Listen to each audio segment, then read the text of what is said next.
Umangaw ang boses ni Aurora sa buong Palacio State sa kanyang pagsisigaw sa pangalan ni Paco kahit malakas ang ulan at kumukulog pa ito. Habang naghihintay si Paco sa pagdating ni Sam, may bigla na lamang tumulak sa kanya kaya nahulog siya sa bangin. Mga ilang sandali dumating na si Sam sa kinaroonan ni Paco at nagulat na lamang siya nung nakita niya si Paco sa dalampasigan na wala na itong buhay.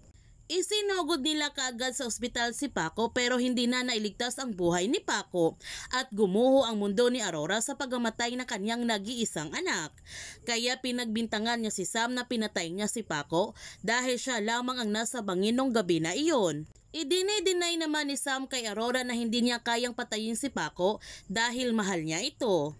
Ngunit hindi naniniwala si Aurora sa mga sinasabi ni Sam kaya iniimbestigahan niya ang pagkamatay na kanyang anak. Kinabukasan, nagulat na lamang si Calvan kung bakit maraming mga press ang nasa labas ng Palacio State na hindi naman nila ipinaalam sa social media ang pagkamatay ni Paco. Sino ang nagsabi nito? Ngunit pati si Basil hindi niya alam. Habang sinisimulan ang investigasyon sa pagkamatay ni Paco, may isang naka-hoodie jacket ng itim ang nagmamasid sa buong Palacio State at minamasdan niya ang bawat kilos ng mga palasyos. Ito kaya ang pumatay kay Paco?